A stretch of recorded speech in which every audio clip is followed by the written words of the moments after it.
Hello, everyone. Good afternoon. Izzy, yes. All right.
All right. Good evening, everyone.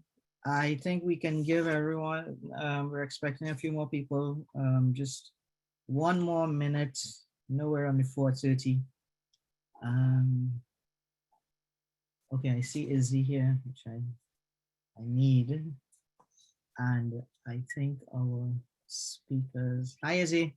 How are you? Good. All right. All right.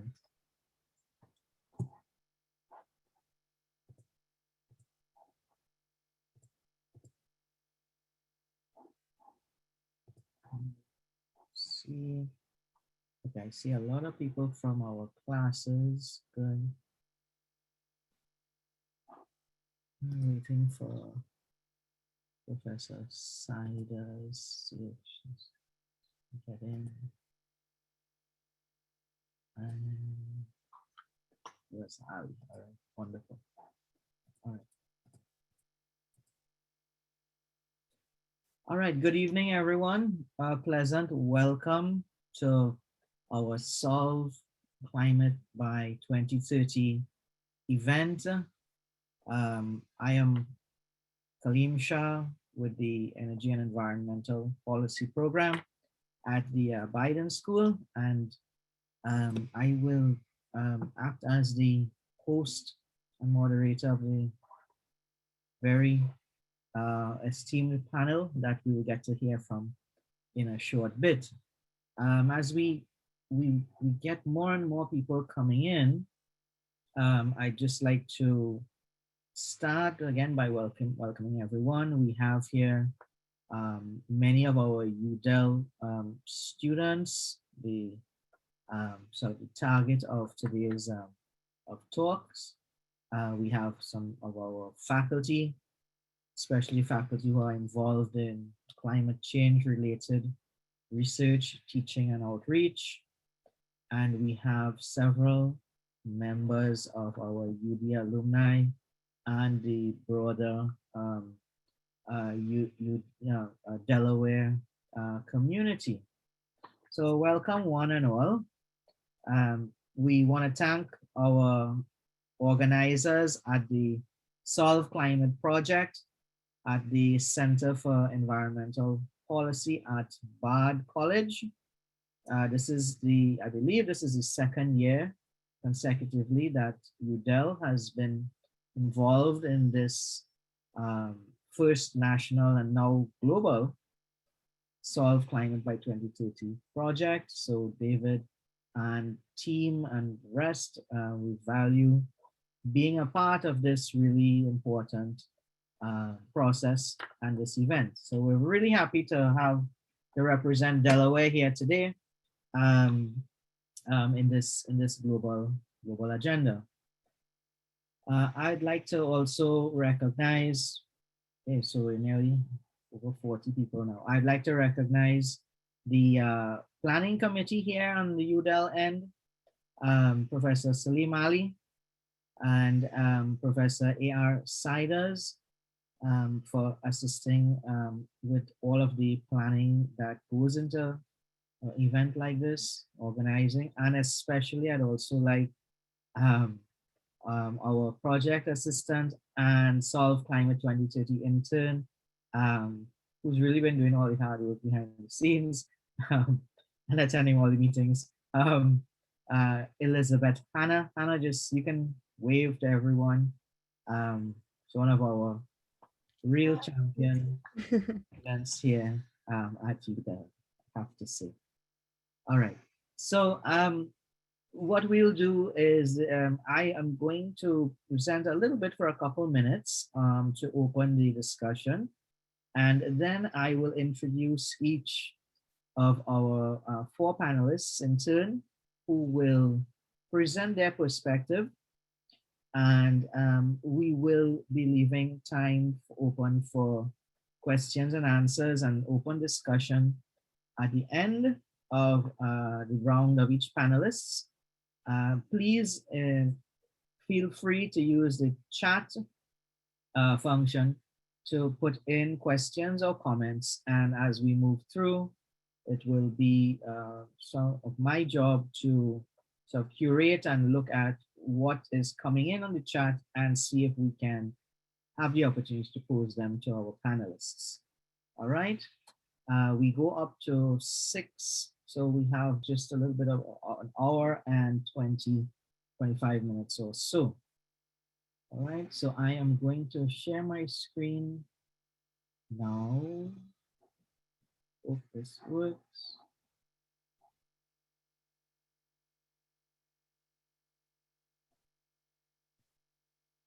Wonderful. All right.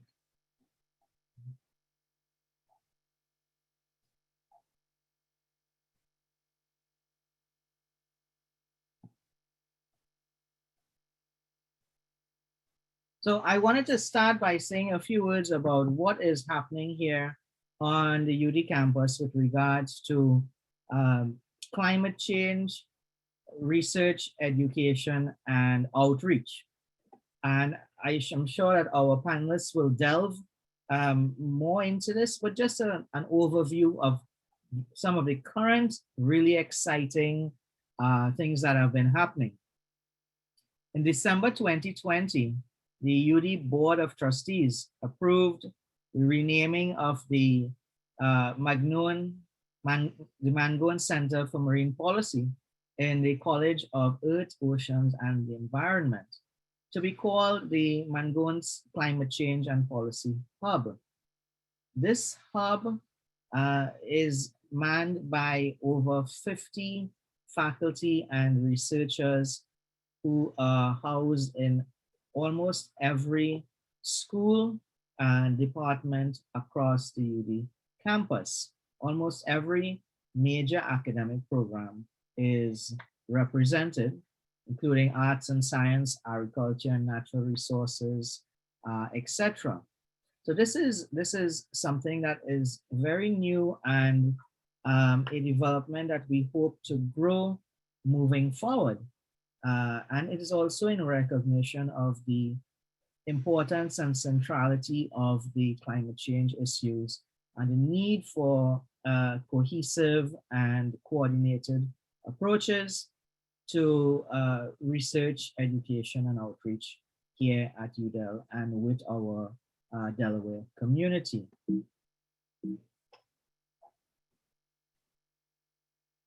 Some of the research centers and institutes that have environmental and climate change programming.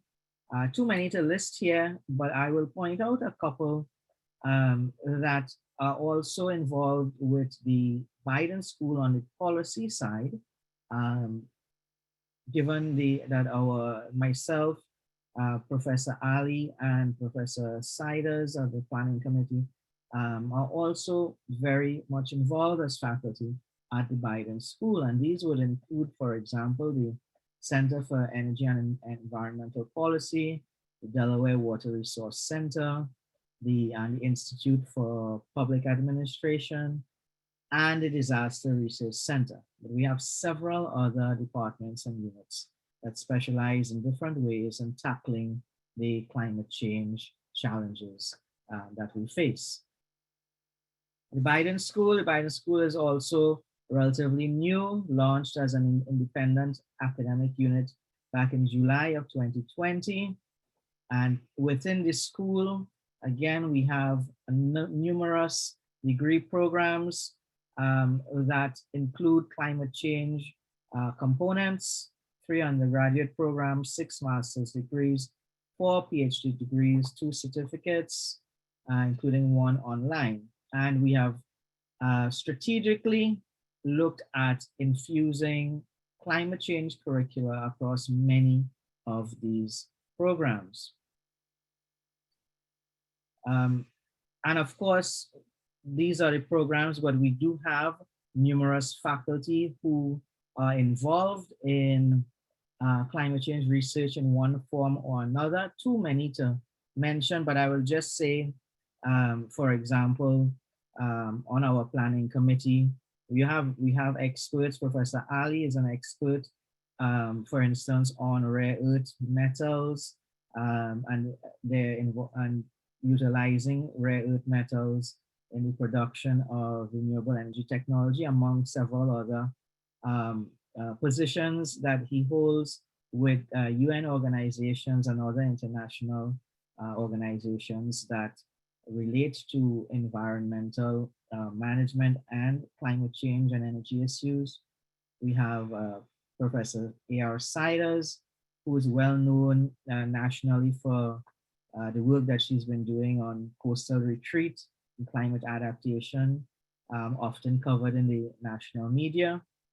We have folks at the Institute for Public Administration who work very closely on things like flooding issues and planning issues and regulations with our Delaware local government agencies, the Disaster Risk Center. I myself, I lead the Island Policy Lab here, where my work largely focuses on the climate policy linkages to sustainable development goals in island geographies, island jurisdictions, globally, including US island jurisdictions. So we have a number of folks coming from many different perspectives here. What binds us together, perhaps, is all of us are educators very interested in working with our students, working with the communities to inform the broader societal challenges of climate change. Solving climate change, no doubt, even from what I've just briefly said, is a multidisciplinary and interdisciplinary effort. It requires many spheres of learning and then turning that learning into meaningful action, which is a little harder part maybe, right? But today we have a distinguished and diverse panel of educators, experts in their own fields, who will share their perspectives with us. Our first speaker would be Dr. Jules Bruck, who is Professor and Director of Landscape Architecture at UDEL. She teaches courses in creativity, design process, field sketching, and planting design. She's a registered landscape architect and a CITES accredited professional. She also currently serves on the Delaware Board of Landscape Architecture. In 2018, she co-founded the Coastal Resilience Design Studio and helped launch the Coastal Observer online application for citizen scientists interested in documenting the coastal environment. Dr. Bruck holds a PhD from Texas A&M University. So with that, I'll invite Dr. Bruck to give her opening remarks. Hi, so would you just like me to give opening remarks? Or are you going to introduce the whole panel? Or yeah, would you like me to start? I will introduce individually as we move forward. Okay, so I have about 15 minutes. Yes, please. Okay, thanks. So it's great to see all of you, at least all of your boxes with names. I'm really pleased to have been invited to participate today.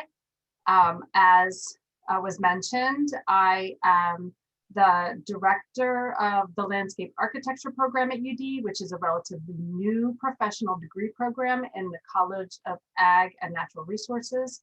And I'm also the director of the Coastal Resilience Design Studio. And I thought I could share my screen and show just a few slides as I talk through what we do. I asked to be able to share my screen because landscape architecture is a very visual field. And I thought you would perhaps enjoy seeing just a couple pictures, which always helps me, frame what I'm trying to say. So I work in the area of resilience, and that's defined in a lot of different ways. My project is called the Coastal Resilience Studio, but you can see from this slide what is important about that from a landscape architect's perspective is the impact of communities and people, real places that are being impacted by a changing environment. So that's why I have a picture of a small community or a downtown area when I introduce this concept of resilience, because really what I do with my project is I bring students together, primarily undergraduate students, but also graduate students, to work together in interdisciplinary teams to try to help communities deal with different issues related to resilience. And really what we're trying to do is give small towns the ability to plan for and prepare for and recover from adverse events. And why I talk about resilience broadly before I think about coastal resilience is because many small towns have issues that relate both to a changing climate, but also to economic disparities and also social and spatial issues and social and safety issues.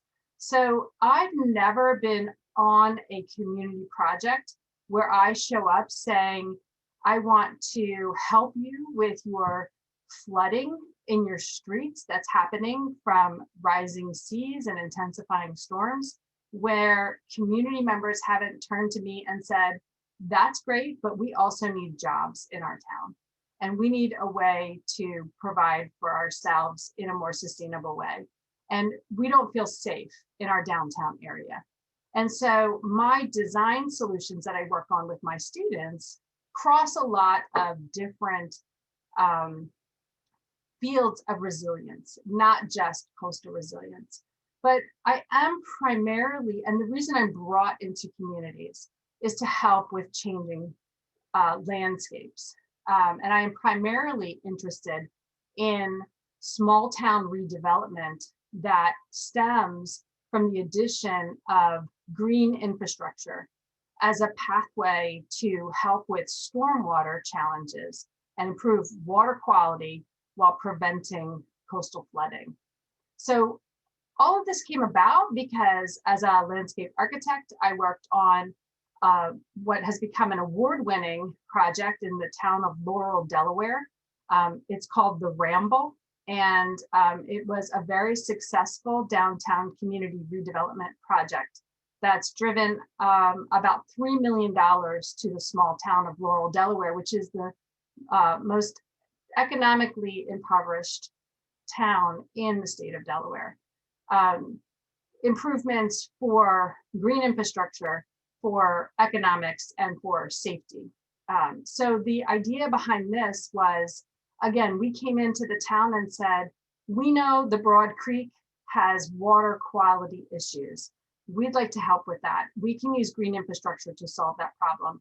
They said, great, we have other concerns. So let's work together to figure out what we can do to help that. So we use green infrastructure like rain gardens and constructed wetlands and planted meadows and increasing the urban tree canopy to beautify spaces. And we also include public amenities along with those places. So pedestrian bridges and walkways and river walks and things that are going to encourage people to get outside and enjoy their environment. And we know from research that more people out in the environment is safer for community members and they feel safer, and it is safer when there's more people out on the streets. We also worked on this project to redevelop some areas where they could bring more housing into this small town and even retail. So we did a lot of work to develop retail projects, again, with the understanding that if we brought business and people to the town, the whole place would feel safer and more people could enjoy the amenities that we're bringing for green space. But the best part about this is all of the green infrastructure that we put in helps this town because it helps control the flooding that they have frequently experiencing, both through tidal changes and when they have an intensified storm that brings a lot of storm water. So their banks are likely to overflow, and we made sure that we had thoughtful development that would be out of the floodplain to make sure that the green infrastructure was there to soak up the issues that we can see. And as I mentioned, where there's only coastal resiliency and planning like that is only one side of a multifaceted problem for many small towns. So true community resilience comes with lots of different efforts being taken by designers like me and my students who work with me. So the CRDS is an interdisciplinary team of student designers, researchers, and engineers. They explore creative solutions to the challenges facing Delaware communities. So our team members include civil and environmental engineers, landscape architects, environmental science students, environmental policy students. And they're from the university, but they're also from Wilmington University, Delaware Tech, and we're trying to recruit from Delaware State for this summer as well. This summer, we'll have 2 interns from outside of the state of Delaware who are going to be working with us, one from the University of Wisconsin and another from Penn State. And one's an environmental engineer and the other is a landscape architect. So we've also had graduate students involved in the project. And what we do with the project is we go to a small town who's asked for our help. So small towns like Little Creek, Delaware, that has 179 total residents and a volunteer town government they don't have a lot of capacity to manage their own stormwater, to deal with safety issues, to get their sidewalks in good shape, to get bike lanes through their town, even though they're on the Delaware Byway, the Bayshore Byway. They lack the resources and the capacity and the bandwidth to handle large projects. So we work with them. And what I'll do this summer, for example, we'll have about 12 interns, and I'll take 4 of them interdisciplinarily and assign them to a project like Little Creek. And they'll spend a few weeks working on the design for that project. So I'll have multiple projects running at once. And this is the type of work that they produce. This is just a poster. What accompanied the poster was a 95-page booklet that was a technical report and all of the research behind the work that we were doing and more documentation of why we thought certain things would work. We created a branding package for the community. And again, this is where we get outside of perhaps coastal resilience, because graphic design is really important and it can help boost community pride. So we include things like community branding, so the town has a nice look and feel to it. We used those, that branding to create street banners. And when we did that, people slowed down driving through this small town. So we use the street banners as a traffic calming. When we are able to do that type of thing, calm traffic through a town, we're making an improvement that is helping with the safety of the community. And we think that's every bit as important as some of the other things that we do, which includes stormwater control and creating a restored wetland park that would have a trailhead and give people access to nature and improve stormwater, because that's actually one of the treatments that is considered part of the green infrastructure solution for this town. Interestingly, on this project, we also created a micro retail idea where this town is not big enough to support a brand new economic driver like Wegmans or a Target coming into town. It's a tiny town and it has a sense of place. And we didn't want to ruin that sense of place. So we did a micro retail project where we're having small sheds that are created in an architecture vernacular that will host very small retail establishments, like an ice cream shop, a bait and tackle shop, a kayak launch, or a kayak outfitter, and a farmer's market, which is exciting because this town, if you wanted fresh food in the town, you'd have to drive a little bit out of town to get it. So we now have that up and running to the point where we have a developer who is building the sheds, and the Waterman's Village is what we're calling it. And it should be a little quaint place for you to stop along the Bayshore Byway when you drive through Little Creek next time, coming at least by the end of this summer. So we really try to make big differences in these small towns. And I just wanted to share this one project with you. But we do have a lot of different projects going on throughout the state. We've worked in Lewis and Dover and Frederica and Northeast Wilmington. And again, it's all this very interdisciplinary work, as was talked about in the introduction, interdisciplinary work, the nature of the climate hub, all of these things are kind of related.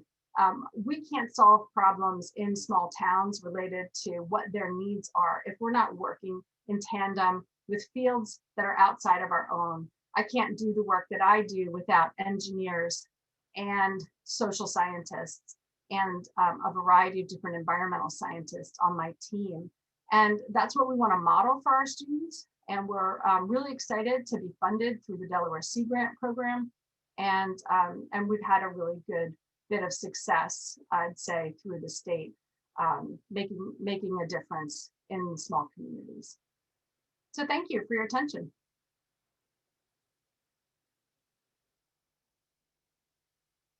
Christian, in the work with these little towns that you've done in Delaware, I suppose everywhere is different, but were there any towns with any interesting or challenging idiosyncrasies that um, perhaps were a real challenge for you and your team?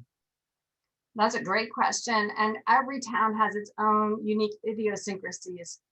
When we worked in the town of Frederica, we had suggested that we could perhaps do a river walk similar to what you saw in the Laurel Plan. Then we came to find out that the primary aspect of the waterfront is owned by Fish and Wildlife. So it's federal lands, which means that the community has very little control over those lands.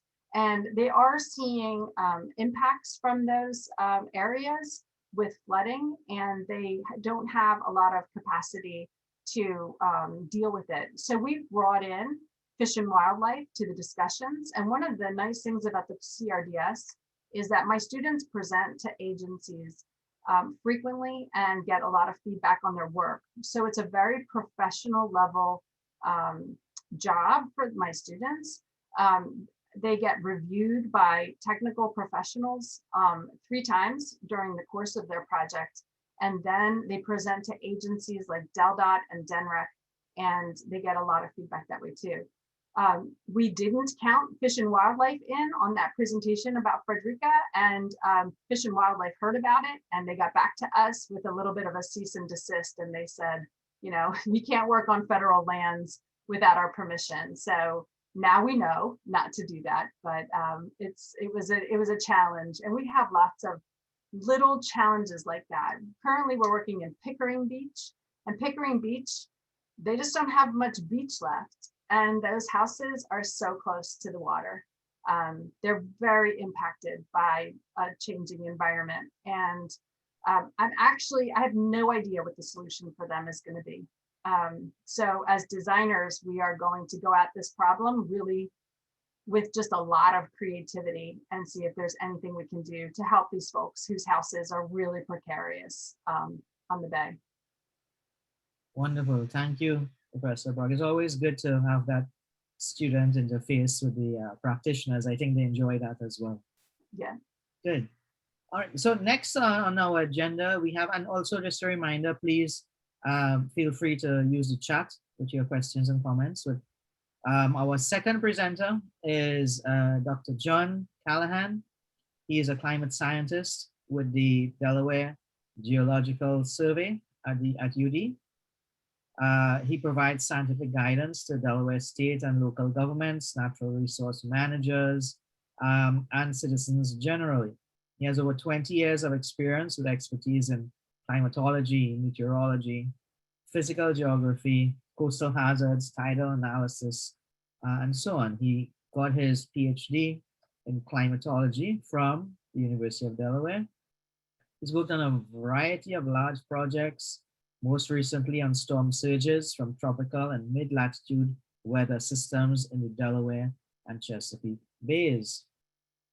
John was also on the committee chair and lead author of the report recommending sea level rise scenarios for the state of Delaware to use in the state's planning activities. This was awarded the 2019 John C. Fry Memorial Award for Environmental Geology, sponsored by the Geological Society of America. So with that, I'll ask John to make his comments. John?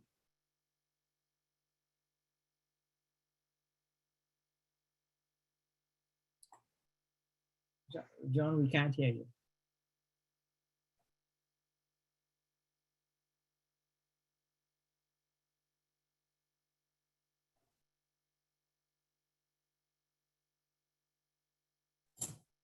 Okay, is that better? Yes, that's fine.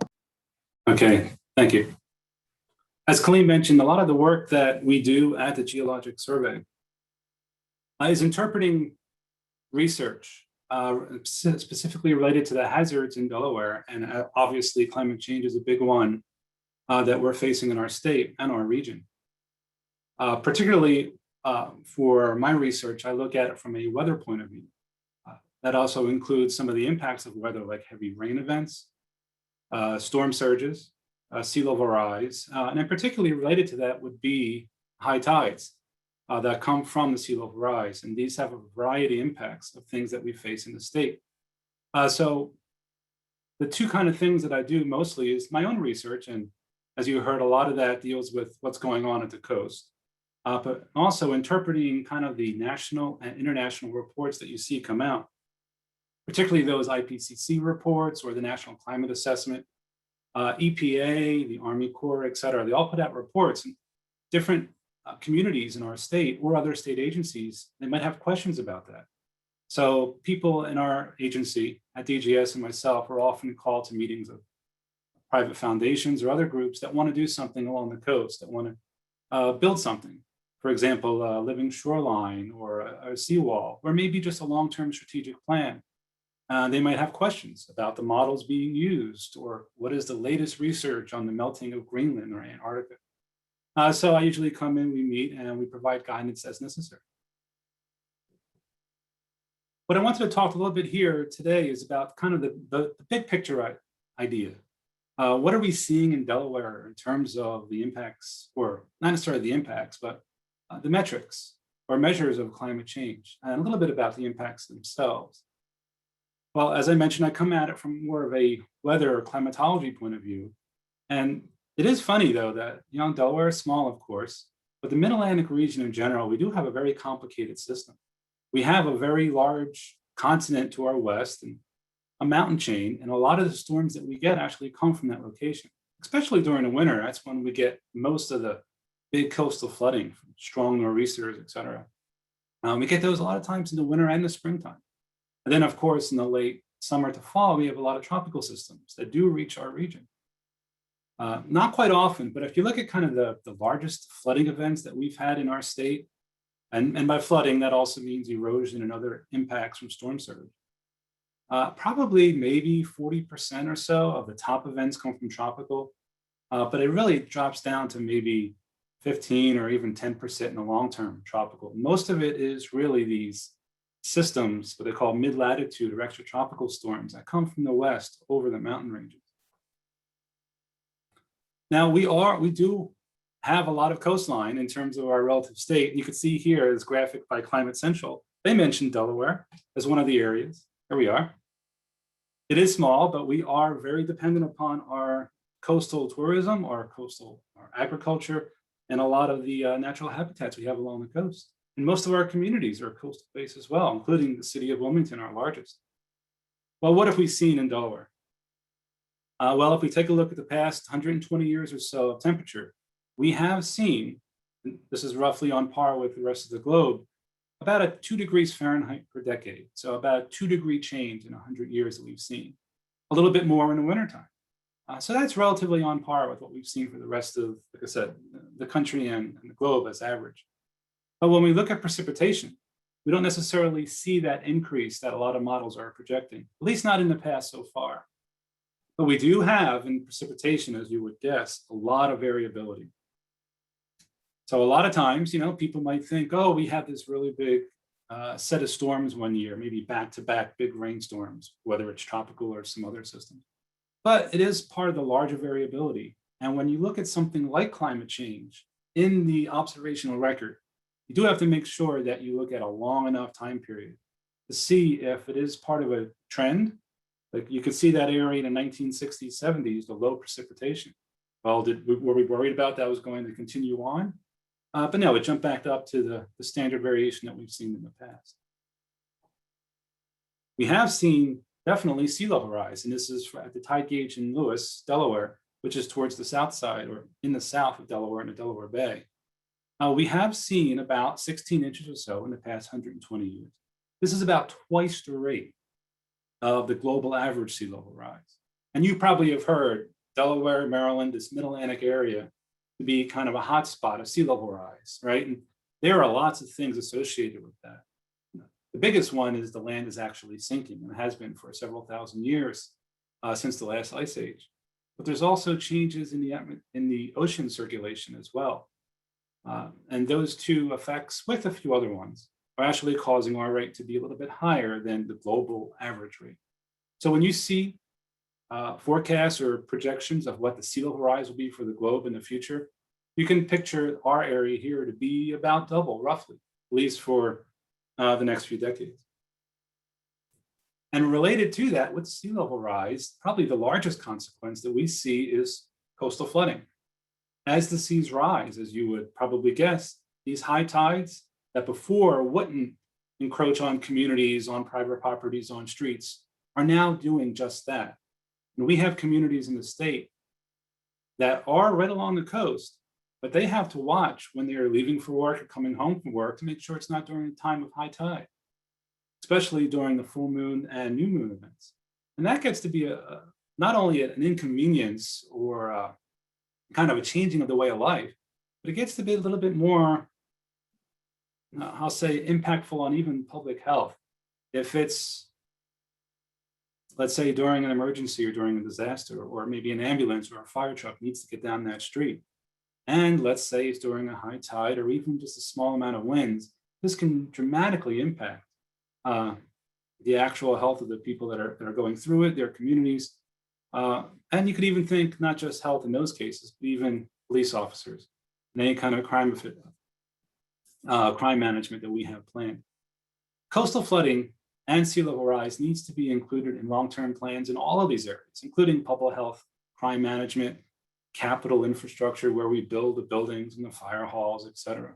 All these things need to take into account. And coastal flooding, I'd say, is probably the biggest one because it really makes certain roads impassable. It really can damage individual properties, sewer pipes, et cetera, flooding in the lower level of a house simply from a light wind. We've seen this increase dramatically in the past 100 years and we're going to continue in the future. Well, what about that future? There are a few of these things that I just want to show you that what our projections are for Delaware. This little cartoon here, this has been happening recently. We've seen this more and more. Different rain events or wind or even storm surges, that's a 1 in 100-year event. You see multiple times in a decade. This little cartoon comes from Cranky Uncle versus Climate Change. crankyuncle.com, I think is the URL. There's a whole set of these cartoons that you can use in presentations or other aspects. Okay, so what are we projected? This is from the latest models that we have. We are projected to see increases of temperature. Absolutely, and right now I'd say it's about roughly the same as our observations, maybe a little bit more actually. About maybe 2 or 3 degrees by mid-century, and anywhere from 3.5 to 9.5 degrees increase going out to 2100. So again, we're talking about a minimum for Delaware, another 3-4 degrees actually by the year 2100. Precipitation, not much change, maybe a slight change. I think about 10% change of precipitation by then, a little bit more for those heavy events. We are expected to see more frequent heavy, let's say over 2-inch rainfall events. This is kind of the big one here. As opposed to coastal flooding from sea level rise, from the increases of temperature, we're talking about the maximum. Look at that graph on the left there, the days of maximum temperature above 90 degrees. We're talking about 3, 4, 5-fold increase depending on the scenario in the future. 25 days roughly in the past 30, 40 years, going up to 100, maybe even higher number of days per year. That's a lot. Also, if you look on the other one, we're talking about heat waves. These heat waves are the number of heat waves where we have 4 days or more. Again, we're talking about dramatic increases in here. And these have the largest effects on public health. Increases in hospital admissions, increase in asthma, et cetera. Sea level rise, we are expected to see that increase. And not just the same rate we have. We are expecting to see it accelerate, both globally and locally. The estimates here go anywhere from about 0.5 meters, 1.5 feet or so, to 1.5 meters by the year 2100. And the coastal flood frequency, as I mentioned before. These graphs here show the amount of coastal flooding, the number of days per year where we are above the advisory level that the National Weather Service sends out advisories for coastal flooding. By the year 2050 or so, we're talking about 64 days on a lower emission model to 174 days. And this is per year where the National Weather Service would typically send out an advisement of be careful for coastal flooding. The water would get on the roads, etc. Think back, you can't even see the observation record. On this graph, look towards 1950s, 70s, even up to 1990s. You barely see what we've seen so far in the past. So this is a dramatic increase, almost regardless of which sea level rise scenario comes out. The amount of coastal flooding that we're going to see, even minor coastal flooding, is projected to increase significantly. And of course, you probably have heard, especially last year with the number of hurricanes that we've had. Storms, coastal storms, severe storms particularly, are expected to increase all along the North Atlantic, but including those that affect our coast. The warmer air can have more moisture, so heavier rainfall. The sea surface temperatures are actually warmer, so they fuel the storms to get deeper. And of course, as I mentioned, sea level rises will increase, but imagine these stronger hurricanes now on top of the higher sea level. So we're expected to see more erosion, more property damage, more, I'll say more activity and more planning, movement of people and resources to manage this. Some of the biggest impacts that we see will be on agriculture. We have a lot of coastal agriculture. Energy demand, as I mentioned, those strong heat waves are going to take a lot of energy to cool down individual people's houses, but also factories, et cetera. And our coastal economy in general, not just the coastal agriculture. But when we're talking about coastal businesses, recreational activities, aquaculture, et cetera, these are significantly at risk from sea level rises and increased temperature and increasing heavy storm surge events that we see in Delaware. I mentioned some of these already, but also got to think about the infrastructure itself. The amount of money the state might have to put into not only controlling the emergency management of roads and bridges, when to close them, et cetera, but also the rebuilding of those. Also the shutdown, think about the impacts on people's lives, or the amount of money that might have to go to doing this, building new bridges or water control structures or other aspects of protection along the coast. Well, that means there's money not available for other aspects that the state has. Think about education or healthcare, et cetera. Well, when we looked at, I forgot about this one. When we looked at the actual top hazards that we see in the state, you can see there that under the statewide aspect, coastal flooding was the #1 aspect, #1 natural hazard that the state is facing, followed directly by northeasters, tropical storms. These are coastal storms that affect us, again, primarily on the coast, but also the rainfall and other aspects throughout the state. So these are the biggest issues we see in Delaware. Now, Delaware has been doing quite a lot, I think. We could, of course, keep doing more, but loads of reports that we do. I'm involved in some of these or interpreting the results to different local communities, but also a lot of aspects in terms of social media and other public awareness and surveys on trying to get the word out that climate change obviously, of course, happening. And Delaware is one of those states that has a high percentage of people that know climate change is happening and support actual action on that. And Delaware is developing something called the Climate Action Plan. And they have this group here that I mentioned, the Resilient and Sustainable Communities League. These are a group of people that I'm part of, and actually several people in our university are part of, that actually help local communities that might need funding, that might need help on long-term planning relating to the resiliency, especially along the coast. This Climate Action Plan, this is the last thing I'll mention. This is ongoing right now. There have been several public hearings, or I shouldn't say hearing, public workshops in the past 6 months, and lots of information coming out. This will help direct the state in terms of minimizing greenhouse gas emissions that we do, but also looking at ways that we can mitigate some of the impacts that we're seeing from increasing temperature, increasing heavy rainfall, as well as sea level rise and coastal flooding events. And that includes things like helping with long-term management plans, adding regulation to different state agencies, including outreach, like an activity we're doing here today, to different stakeholders and the public relating to Delaware, but also increase communication, streamline administrative processes, et cetera, all kind of building resilience for the state. So we have a lot going on. A lot has happened in the state. And I'll be happy to answer questions. Thank you. Thank you very much, John. So Dr. Callahan, quick questions here.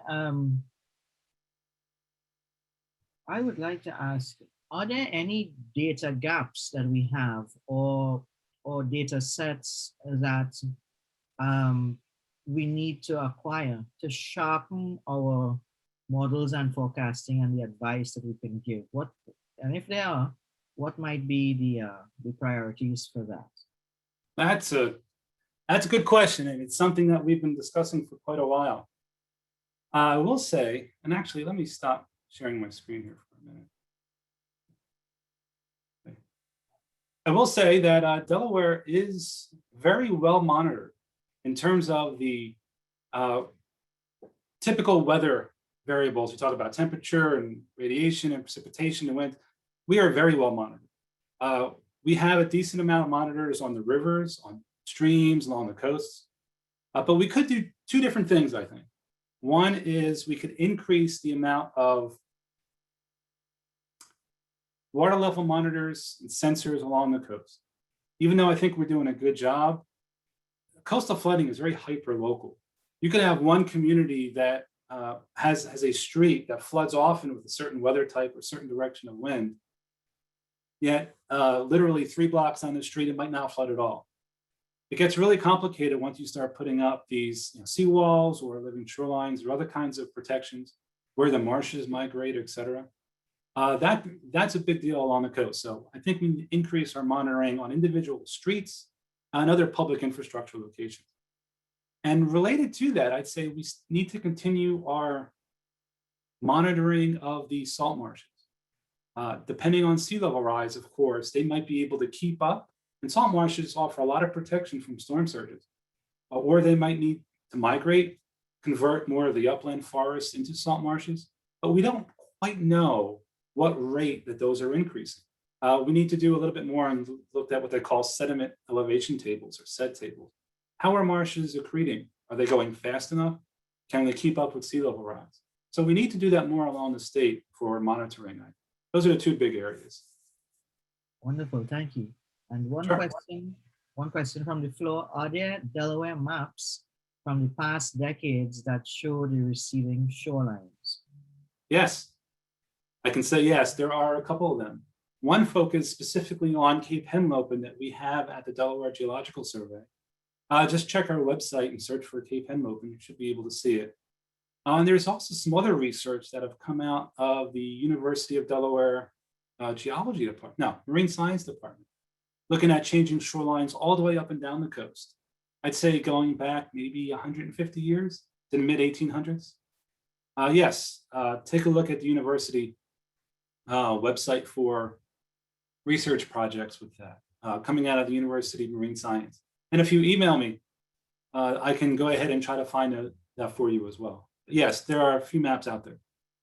Wonderful, thank you, Dr. Callahan.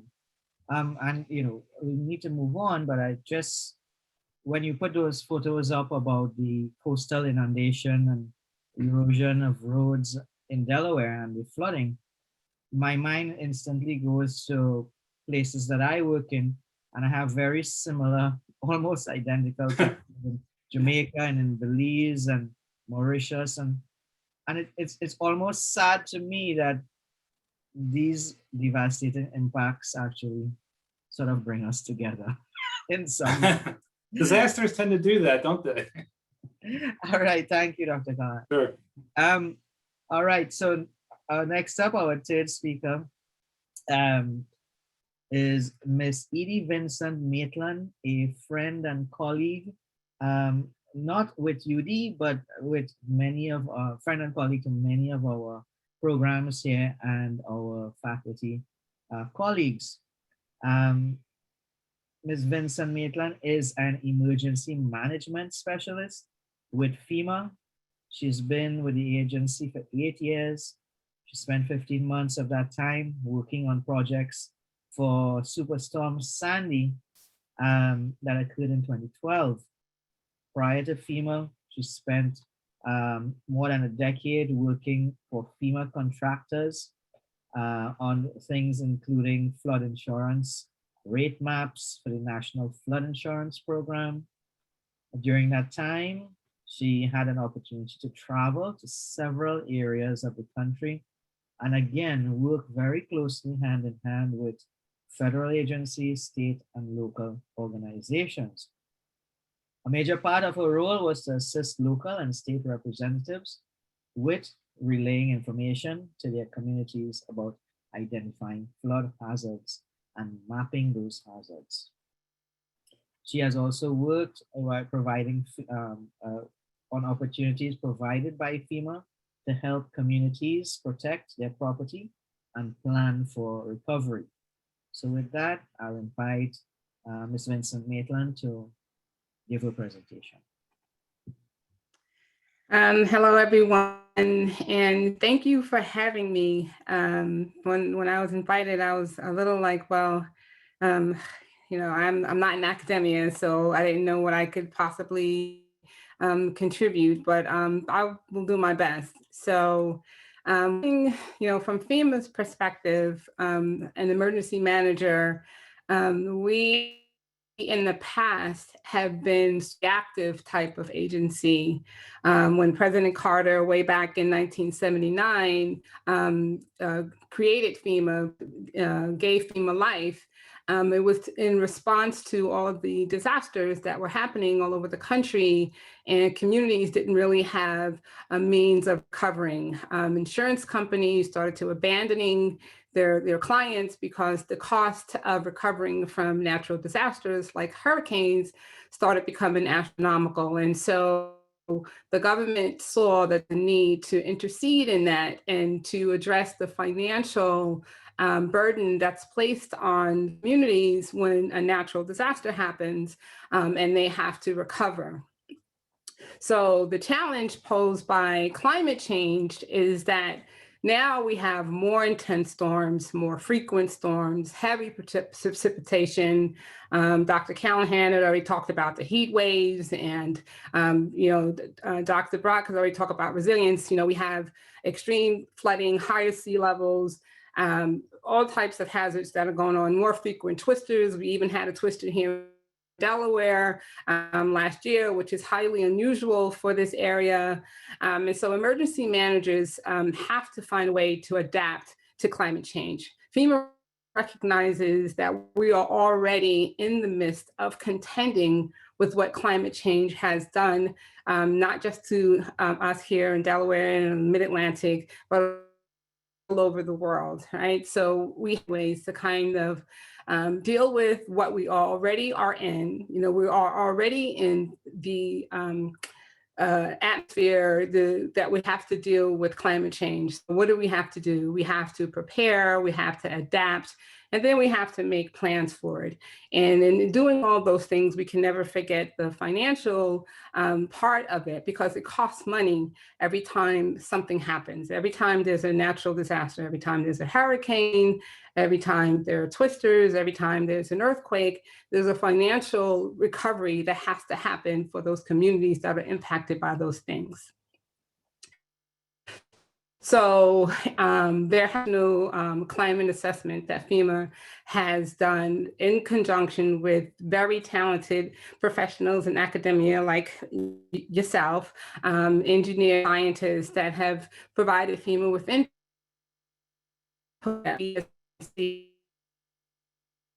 We see going down the line. So what are the projections? You know, what is the time frame?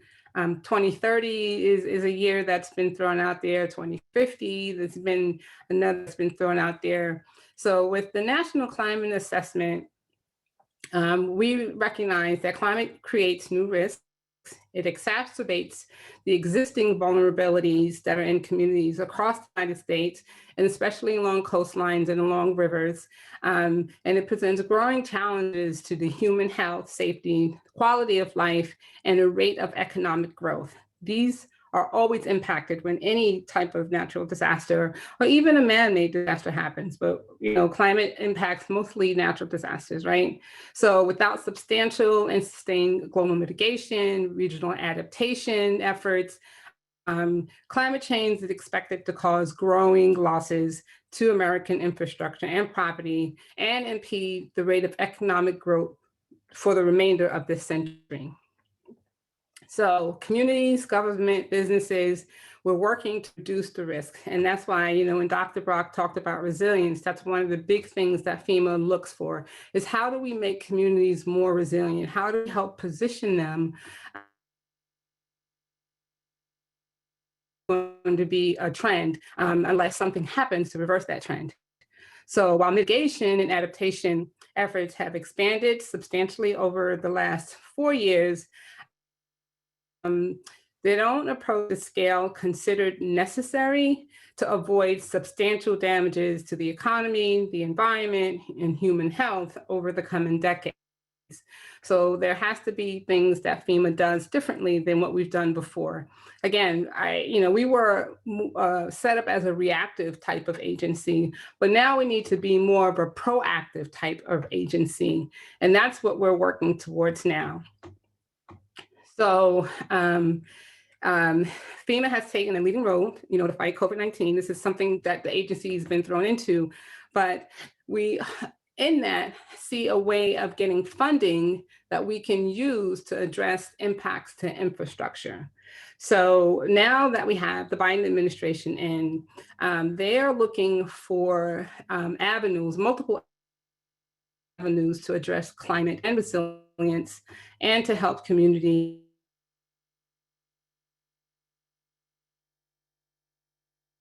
So one of the things that was put into place was called Building Resilient Infrastructure and Communities. So it's a grant program. So communities are able to apply FEMA for these BRIC grants to address things before an event even happens. So before a hurricane comes through, before a twister comes through, if the communities are money put into place to help them become resilient so that they're prepared when this event happens. So when a storm happens, they've already raised the homes higher. They don't have to wait for the homes to be flooded and then say, okay, you need to raise the homes. They can just go ahead and raise the homes. And these communities can start putting in seawalls, because if what they really need is a seawall, they're a coastal community. Why wait for them to be impacted by a hurricane before you allow them to build the seawall? And so that's what FEMA is now looking to do, right? And the monies have been put in place. Now, the BRIC has, but now with the Biden administration coming into place, and with all the funding that's been coming in with the COVID-19, and FEMA seeing an opportunity to address resiliency in communities and helping communities be prepared, they're looking to see if we can redirect some of that money towards infrastructure and grow the grants from about 500 million to 3.7 billion. Now that's real financial investment into our communities to help make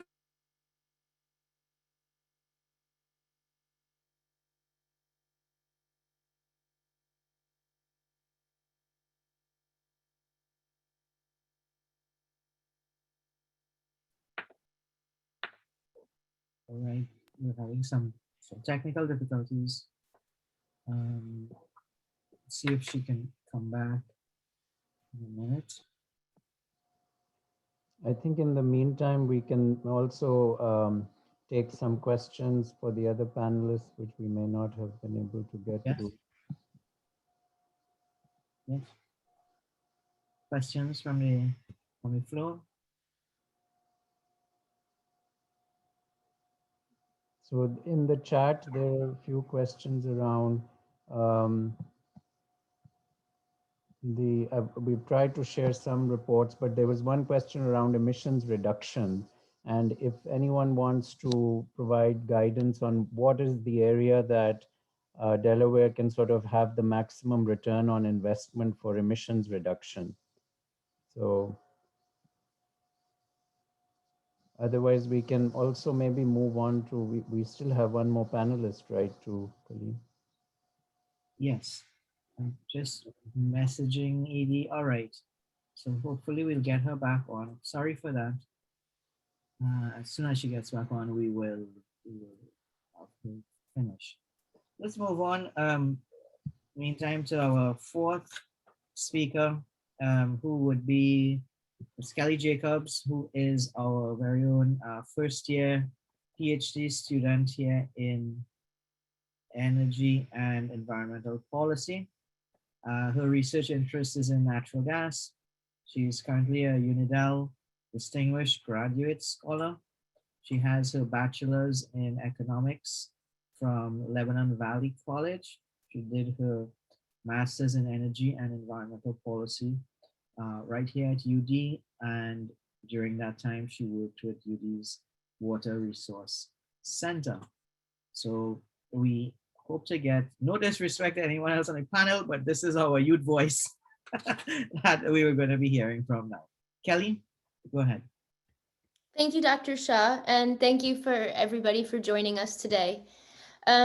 So yeah, I just finished my master's in May of 2020, so I've been in Delaware now for 3 years. But I was actually born here at Christiana Hospital, and then moved to the Wilkes-Barre-Scranton area in Pennsylvania and grew up there. So I feel like I've come full circle. So for today's presentation, I'm going to discuss how I became involved in the environmental field and ultimately decided on dedicating my education and my career to hopefully solving some of these issues. And then I'm going to run through some relevant projects that I've worked on during my time in graduate school. And then I will end with how I view my role as an energy and environmental policy student in the larger context of the climate change narrative. So as young people studying climate change, I think we've all had a personal story or a light bulb moment that brought us to studying these issues. So I'm just going to share a little portion of my story. Back in 2009, I was a freshman in high school, and 2 natural gas companies came to my hometown and decided that they were going to drill for natural gas. So my mom is actually an organic chemist, and she was very nervous about the process taking place only a few miles from my house. So we joined a group called the Gas Drilling Awareness Coalition. It was a local grassroots group to fight natural gas development in my small town. So after a couple of months of development, they drilled a couple of wells and they came up dry. So they decided to move on to the next town. However, they installed 9.5 miles of pipeline and a metering station directly next to my high school. But it wasn't really until I got to college at Lebanon Valley and started taking economics classes and environmental classes that I really started to learn about the fracking process. And in those classes, we talked about fracking's greenhouse gas emission contribution. As we all probably know, natural gas is composed primarily of methane, which is 34 times more potent of a greenhouse gas compared to carbon dioxide. So after I learned about that in college, I changed my major. I said, I'm going to study environmental economics. And then it was my sophomore year, I took a natural resources economics class and an environmental policy and management class. And those classes pushed me to really consider going to graduate school. So here I am a few years later studying energy and environmental policy. Through my master's, I worked at UD's Water Resources Center with Jerry Kaufman, Martha Narvaez, and Andrew Holmesy, where I had the opportunity to take part in some pretty cool research projects. So the first one here is me here in the White Clay Creek doing our bi-weekly field work. So we would go out into the field twice a month to collect water samples and do some stream monitoring to look for different pollutants and bacteria. And, you know, I think when we think of climate change's impacts on the state of Delaware, we typically think of the coastal flooding, erosion on the coast, sea level rise, things like that. However, you know, through this field work that I did right here in Newark in the White Clay Creek watershed, I would go out into the streams after an extreme storm event, and the erosion that I saw was pretty extreme. And also the runoff, the pollution runoff into the streams was also noticeable. So some other projects I've been involved with, a lot of education, advocacy, outreach projects. I traveled down to Washington, D.C. for the last couple of years to talk to our senators and representative, Tom Carper, Chris Coons, and Lisa Blunt Rochester, to talk about my personal experience doing field work in the White Clay Creek and advocating for an increase in the clean water budget. And as Jerry Kaufman likes to say, and as I like to steal, I would remind our senators and representatives that clean water is neither blue nor red, it is clear. I also had the opportunity to testify in front of the House Natural Resources Committee about a specific bill that was up for discussion in order to increase the clean water budget. Here is me standing next to Chris Coons, kind of famous now. And this picture here is from a group of high school students that I've hosted for the past few summers through the City of Wilmington's Green Jobs Internship Program. So the first year I had them in person, and the second year was virtual, but basically I hosted these students for an entire day. And I talked to them about the types of research that the Water Resources Center was engaged in, and also helping them explore what a future career in the environmental field would look like. So this picture is from a scavenger hunt that we did around campus. I asked 5 professors working in the environmental field to talk about what they do on a day-to-day basis to give the students some ideas about potential future careers. I've also participated in a lot of tabling events, way more than I'd like to admit, just to engage with the public and talk about the research that I'm doing with the Water Resources Center and to discuss their water-related concerns, whatever they may be. So my time with the Water Resources Center, you know, water is not my primary interest, but I learned a lot and learned how to communicate with people about how to talk about climate change, how to talk about sea level rise, and things like that. So currently in my PhD, I am working on a project with Professor Siders and an undergraduate student, Lexi Lafferty. I believe she's here, so hi, Lexi. And we are currently looking at the concept of managed retreat. So for those of you who don't know what managed retreat is, it is basically the movement away from risk. So whether that is sea level rise or coastal flooding or extreme weather events like hurricanes, tornadoes, things like that. So we are doing a media analysis where we are looking at 555 US newspaper articles that have been published starting in 2000 and up until recently. And basically right now we are just trying to create a database to sort through these articles and look for different trends in the data. So some general observations that we've made so far, that the residents that are living in these risky areas are pretty opposed to the strategy of managed retreat. They really don't want to give up their houses. They really don't want to give up their businesses and retreat from sea level rise. The people who are advocating strongly for it are scientists and academics, which makes sense. And there's also a pretty interesting division in the concerns among residents. So those people who are living in small towns or villages, indigenous groups, they are typically more concerned about the loss of community and culture that's associated with managed retreat.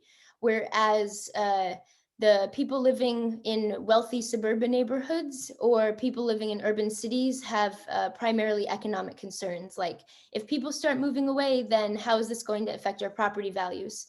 So there's definitely some challenging things that we need to address before we make managed retreat a viable and hopefully widespread option in the United States.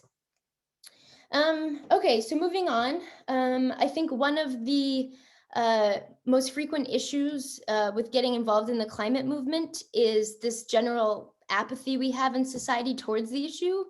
You know, a lot of people that I interact with have adopted this mindset of, well, you know, I'm only one person, so what can I really do? And the problem comes in when the majority of the population thinks that way. So as young people, it's important that we speak up and spread awareness and study these issues, which a lot of us here are. And, you know, we have people like Greta Thunberg who are advocating and educating the public. And like Greta Thunberg, I would view my role as an educator and advocate.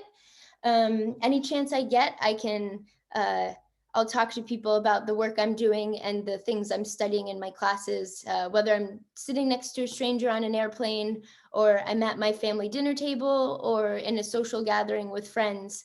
I'll talk about it any chance I could get. So, you know, and then the people I talk with, they often ask, well, what are you doing? Obviously, you're studying these issues, but what are some everyday changes we can make in our own lives? So I like to run through my personal list. You know, I purchase carbon offsets whenever I fly now. I'm saving up to buy an electric vehicle, hopefully sometime in the future when I'm not a poor graduate student. I've been a vegetarian for the last 9 years. That was for mostly animal reasons, but now obviously I'm studying the impacts of the meat and dairy industry. What else? Working to eliminate plastic from my life. Obviously, I won't be able to get rid of 100% of the plastic, but most of it. If anybody's interested in some good plastic documentaries, I have a good list. And, you know, supporting environmentally friendly companies whenever possible. So trying not to buy from Amazon, as hard as that is, they're very convenient and fast. So if you want to get involved on campus, I'm the president of the Energy and Environmental Policy Student Association. We host some events, some guest speakers. Anybody's invited to join those. I'm also part of UD's chapter of the American Water Resources Association, and we meet probably once a month. We do some trash pickups and also host guest speakers about people from people working in the water field. And then I'm only vaguely familiar with some of the undergraduate groups on campus, but I have a list here. Students for the Environment, the Climate Reality Project, and Sustainable Fashion Club. The contact info for those club leaders can be found on the website if you just do a quick search. But if anyone's interested in just having a conversation or attending any guest speakers, please reach out to me. I always love talking to people about these issues. So thank you very much. Thank you so much, Kelly, for sharing your experience and your insight and those tips. And your photo. I gotta Google search what this Coons guy is doing. All right. We have Edie back, and I'm just gonna give her, we have 15 more minutes. I'm gonna give her the floor to finish up quickly. Edie? Hello? Yeah, so I know I dropped and wasn't quite sure where. So, you know, if there were any questions for me with regards to, well, what I wanted to add in that I was wearing dual hats, you know, so I was talking about what FEMA is doing and the approach that we have now, but also I am the group leader for Citizens Climate Lobby, and we have a new chapter here in Dover, Delaware. And so what Citizens Climate Lobby aims to do is address the financial burden that climate change has by putting a fee on carbon. So all carbon production would have a fee, would have a dividend that's paid out from that fee, and that would be going to the majority of the public, of people who will be impacted by instituting a carbon fee. So Representative Deutsch out of Florida recently reintroduced the Energy Innovation and Carbon Dividend Act, and John Kerry has indicated that President Biden has considered a fee on carbon is something he has, thought about. And so that would be something, you know, I remember Dr. Callahan mentioning the increased energy that would be needed to address the warmer climate, right? And so if we're consuming more energy, it's costing more money. Where is that money going to come from? How are low-income communities and the average citizen going to be able to manage all that? And so Citizen Climate Lobby is supporting having a fee placed on carbon. And so there are a couple of different avenues, to address the financial burden that comes with the adverse impacts of climate change. And so, with FEMA, we're looking to be more proactive and get more monies out to communities to help them become more resilient, to help and Climate Lobby looking to provide some type of residual to people so they can use that to be able to afford the increased cost if a carbon fee is, and it is something we think would help reduce emissions, right? So if companies that are producing using fossil fuels and are generating these greenhouse gases are made to pay a fee, to address the dividend from that fee goes out to the people who would be impacted by the increased cost, then that's another financial way to get most people to be able to afford what's going to happen and to help cover the cost of the reduction in greenhouse gases. So sort of a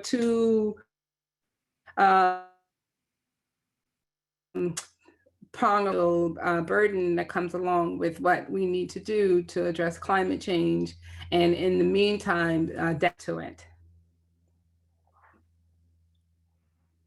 Wonderful. Thank you very much, Edie. And I'm going to sort of combine what I heard from Kelly with a question to you, Edie. So when Kelly was mentioning about her student experience and the advocacy with students and young people, and you had mentioned earlier in your presentation about the shift in strategy or approach of FEMA to being more proactive, and also the perhaps the influx of additional funding and funding mechanisms and so on.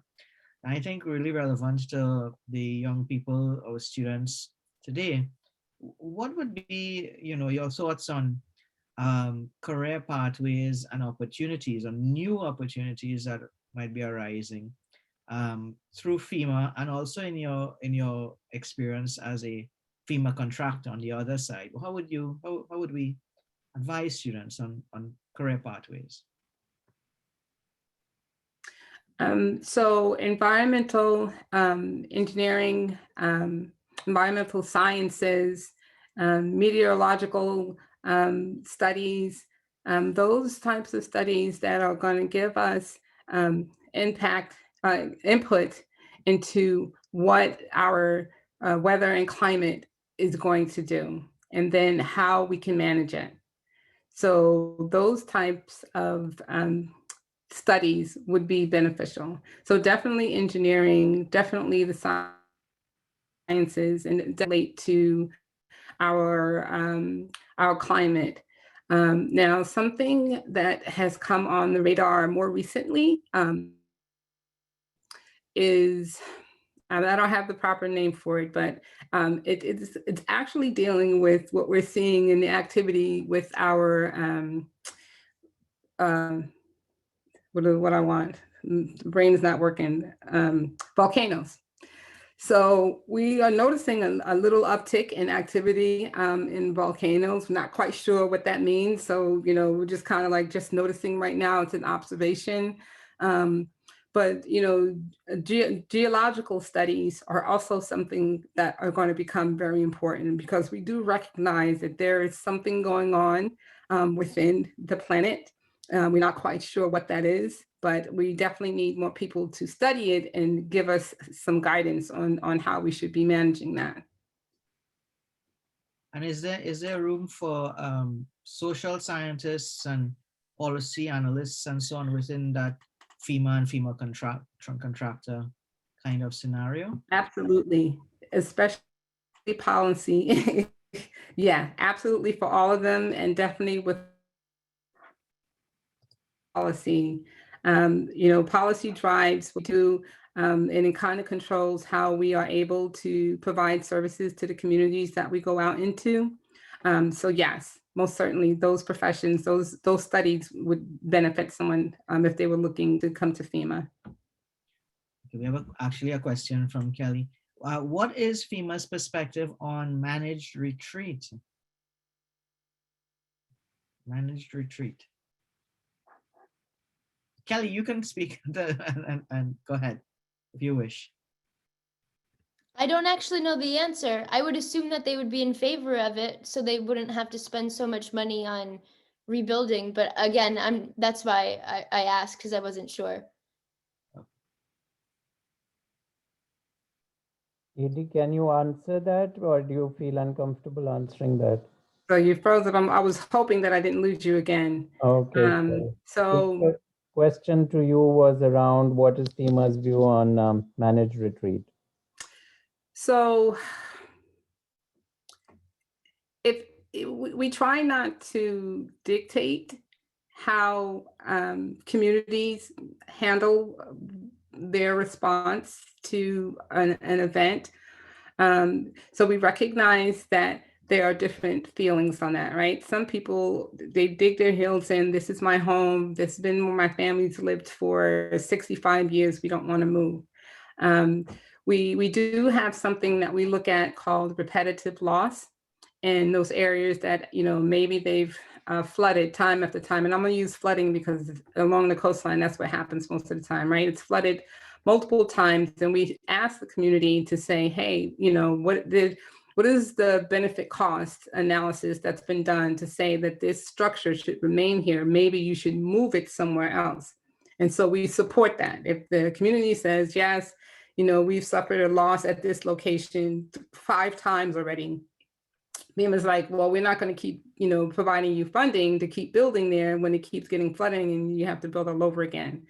So that type of managed retreat, we most certainly support, because we're like, you keep having losses at the same place. But directing a community or encouraging a community outside of, look, this is the type of losses that you've sustained at this location, it may be better to move somewhere else.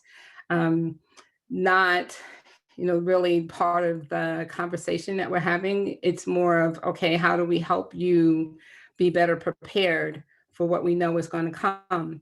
If that help means moving you, okay, that's fine, but if you're insisting on staying in the same location, then there are other measures that have to be taken.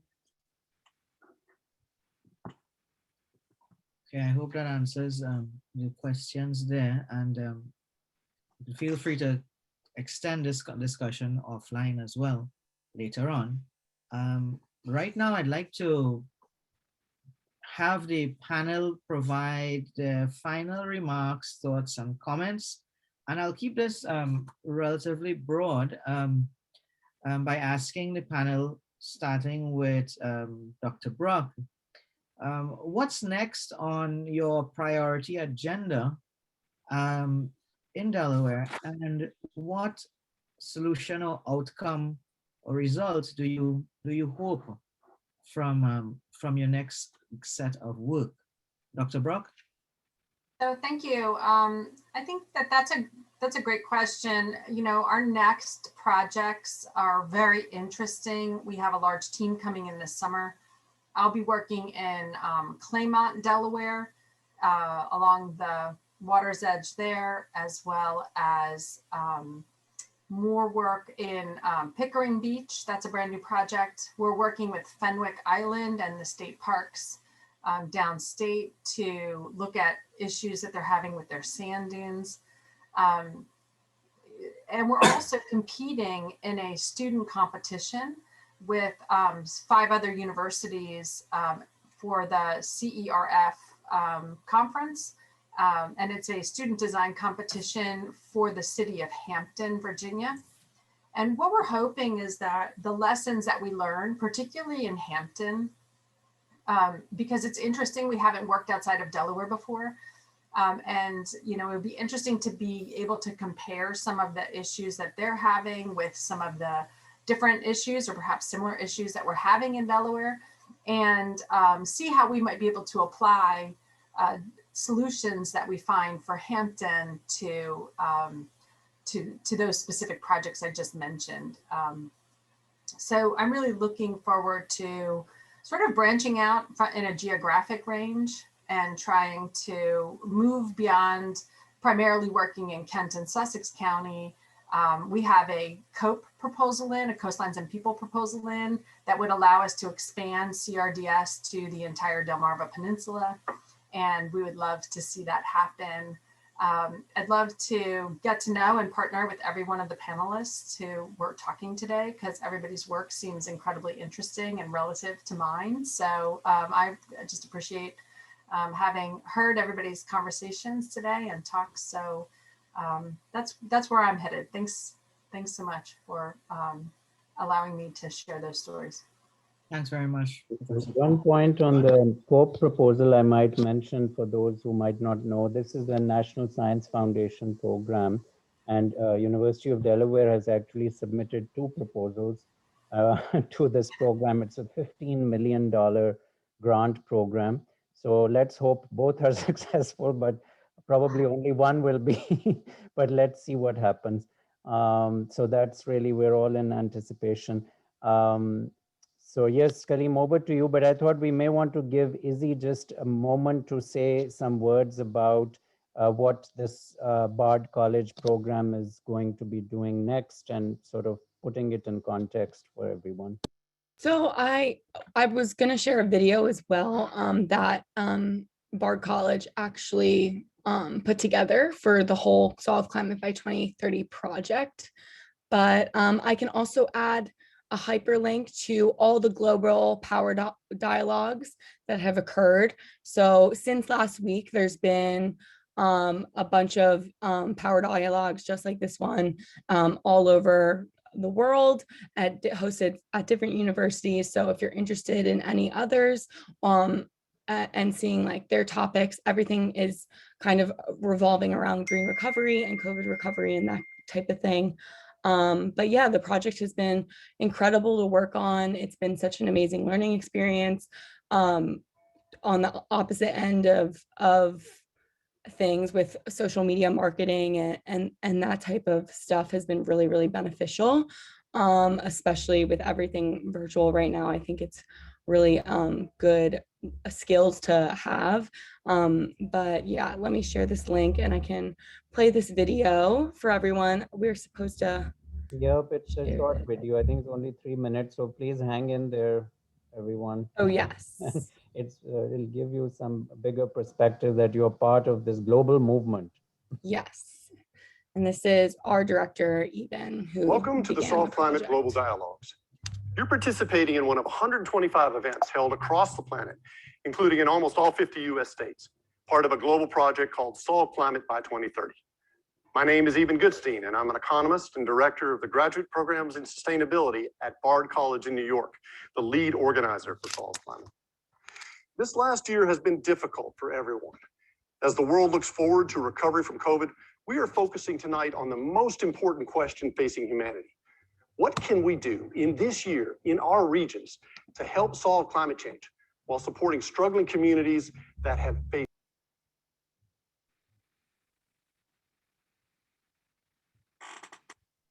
We have technical problem, I think.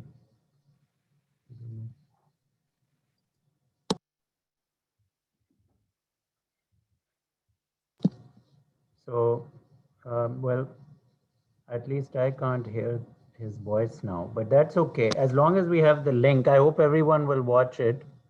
And it's, I think your microphone went off, Lazy. We can't hear you either now. Solve climate change while creating much needed jobs and incomes for everybody.